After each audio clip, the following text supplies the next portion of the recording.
எண்ணம் என்பது நீ சொன்னது நல்லா புரிஞ்சுக்கிட்டீங்க, எனர்ஜின்னு புரிஞ்சுக்கிட்டேன். இப்போ நல்ல எண்ணம் கெட்ட எண்ணம் ரெண்டுமே வருது.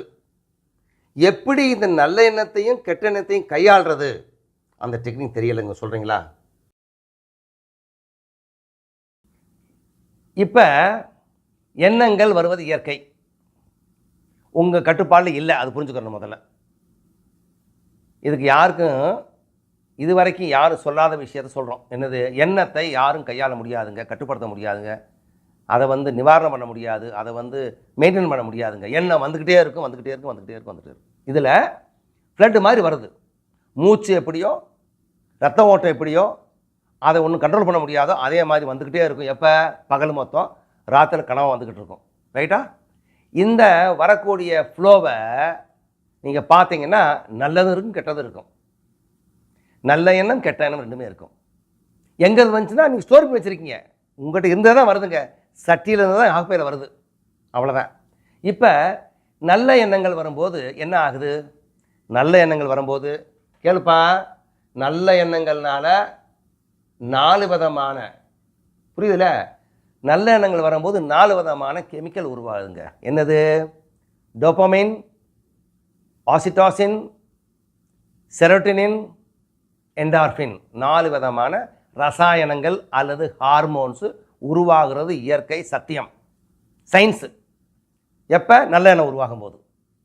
கெட்ட எண்ணம் உருவாகும் போது, தம்பி கேளு, கெட்ட எண்ணம் உருவாகும் போது கார்டிசால், அட்ரினலின், இந்த 2 கெமிக்கல், அது 2 ஹார்மோன்ஸ் உருவாகுது. இப்போ நல்ல எண்ணம் எப்படி உருவாகுது?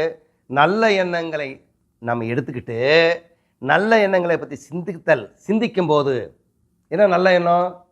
நான் நல்லா இருக்கணும், என்னை சேர்ந்தவங்க நல்லா இருக்கணும், சமுதாயம் நல்லா இருக்கணும், அம்மா அப்பா நல்லா இருக்கணும், இந்த உலகமே நல்லா இருக்கணும், எல்லா இறை சக்தியும் நல்லா இருக்கணும், புழு பூச்சி மண் மரமும் செடி கொடி நல்லா இருக்கணும், இல்லையா? இது மாதிரி நல்ல எண்ணங்கள் எங்கே உருவாகுது?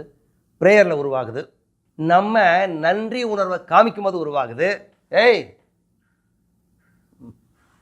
ஓகே, சும்மா அப்படியே, ஏன்னா நீ கேட்குறான்னு தெரியும்ல.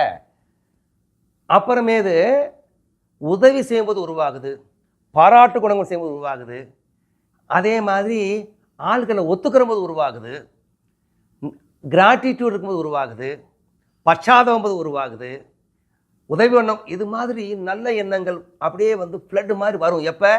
இந்த எண்ணத்தை வச்சு சிந்திக்கும் போதும் சிந்தனை செயலாக மாறும்போதும் பாடியில் உங்களை அறியாமலே, உங்களுக்கு தெரியாமலே, ஏன் சிரிக்கும் போதும் உருவாகும், எக்ஸசைஸ் பண்ணும்போது உருவாகும், புரிஞ்சா? நல்ல சாப்பாடை பற்றி நினைக்கும் போது உருவாகும், நல்ல சாப்பாடை சாப்பிட்டாலும் உருவாகுன்றது லிஸ்ட்டு காமிக்கிறோம். இது உருவான உடனே பாடி கொஞ்சம் அப்படியே லைட்டாக இருக்கும். இது முக்கியமான ஒரு அம்சம். இப்போ கெட்ட எண்ணங்கள் வருதுன்னு சொல்கிறோம். எங்கேருந்து வருது? இங்கேருந்து வருது, வச்சுருக்கீங்க, உங்களுக்கு தெரியாமல் வச்சுருப்பீங்க. அந்த எண்ணம் வரும்போது அந்த எண்ணத்தை விலக்கி விடுறது, துரத்தி விடுறது, அழிச்சிடுறது முடியவே முடியாது. முதலே சொன்னேன், எண்ணம் என்னது? சக்தி. அதை நம்ம அழிக்க முடியாது, மாற்ற முடியும். ஃபிசிக்ஸுங்க, சிம்பிளாக சொல்கிறேன். இப்போ கெட்ட எண்ணங்கள் வருது. என்ன கெட்ட எண்ணம் எதுவாக இருக்கட்டும், அதை விளக்கம் சொல்கிறதுக்கு பதிலாக எந்த கெட்ட எண்ணம் வரட்டும், ஒரு பொண்ணை பற்றியோ, ஏன்னா நிறைய அதை பற்றி நினைப்பீங்க, காமத்தை பற்றியோ, ஒருத்தனை துரோகம் பண்ணிட்டான் பழி வாங்குறதை பற்றியோ கெட்ட எண்ணங்கள் வருது இயற்கை, தவறும் சொல்லவே மாட்டேன். அந்த எண்ணம் வரும். ஏன்னா எண்ணங்களுக்கு மேலும் கட்டுப்பாடு இல்லாதனால எண்ணங்கள் வந்துகிட்டே இருக்கும். இப்போ நல்ல எண்ணங்கள் எடுத்து வேலை செய்யும்போது சிந்தித்தல் ஆகிருச்சு. அதாவது எண்ணங்கள் மேலே சிந்தனை பண்ண ஆரம்பிச்சிங்க, சிந்தித்தல் ஆகுது, பாடி மாறிச்சுன்னு சொன்னேன். அதே ஆள் இப்போ கெட்ட எண்ணம் வரும்போது என்ன பண்ணுறதுங்க? ஒன்றும் செய்ய வேண்டாம், நீ வேறு வேலையை செய். என்ன வேலை சொல்கிறது? கெட்ட எண்ணங்கள் வரும்போது நீ போயிரு, எனக்கு வேண்டாம். தம்பி விவரமாக கேளுப்பா, எதையும் விரட்ட முடியாது. ஏன்னா முதல்ல சொன்ன மாதிரி கெட்ட எண்ணங்களை விரட்ட முடியாதுங்க. விரட்ட போனால் அதிகம் திருப்பி வரும். ஏன்னா எவ்வளவு தூரம் தள்ளுறதுக்கு திரும்பி வர்றது. அதனால் கண்டுக்கிறாமல் இருக்கணும். ஒன்று, சார் முடியலை சார், திருப்பி திருப்பி வருது, அப்போ வேலை செய்ய அந்த எண்ணத்தை டைல்யூட் பண்ணணும். என்ன டைல்யூட்டு? வீட்டில் உங்கள் வீட்டுக்காரே உப்பு அதிகமாக போட்டாங்க, சாப்பாட்டு உப்பு அதிகமாக போச்சு, என்ன பண்ணுவோம்? எலுமிச்சை பிழிச்சு விடுவோம். அப்போ உப்புக்கும் எலுமிச்சம்பழத்து புளிக்கும் சரியாக ரைட்டாகிறாங்க.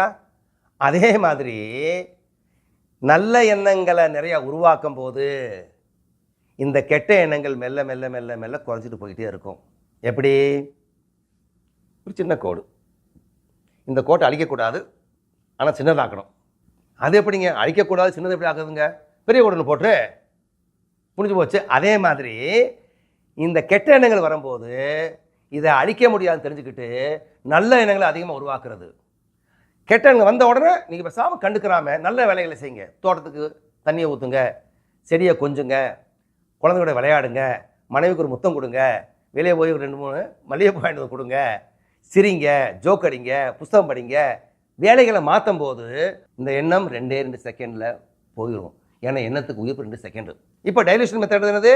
ரொம்ப ஸ்ட்ராங்காக இருக்கிறத குறைக்கிறதுக்கு நம்ம எப்படி தண்ணி ஊற்றுறோமோ அதிகமாக, ரைட்? அதே மாதிரி நல்ல எண்ணங்களை அதிகமாக உருவாக்கும் போது ஆட்டோமேட்டிக்காக கெட்ட எண்ணங்கள் மெல்ல மெல்ல மெல்ல மெல்ல மெல்ல மெல்ல டைல்யூட் ஆகி காணாமல் போயிடும்ன்றது சத்தியம். புரிஞ்சுக்கிட்டீங்களா? உனக்கு புரிஞ்சாப்பா? புரிஞ்சா புரியலாப்பா? இத்தனை நாள் மனசில் இருந்த இந்த கேள்விக்கு பதில் கிடைச்சதுக்கு ரொம்ப நன்றி. ஓகேங்க? இது வாழ்க்கையை மாற்றக்கூடிய அருமையான பதிவாக இருக்குன்னு நினைக்கிறேங்க. ரொம்ப நன்றி. அவருக்கும் புரிஞ்சிருச்சா? உங்களுக்கும் புரிஞ்சுன்னு நினைக்கிறேன். புரியலன்னு திருப்பி கேளுங்க, நிச்சயமாக பதில் சொல்லுவேன். உங்கள் வாழ்க்கையில் மாற்றத்தை கொண்டு வரக்கூடிய இந்த வீடியோவை பார்த்து நீங்களும் நண்பர்களும் அன்பர்களும் குடும்பமும் நலன் பெற வேண்டிக்கிட்டு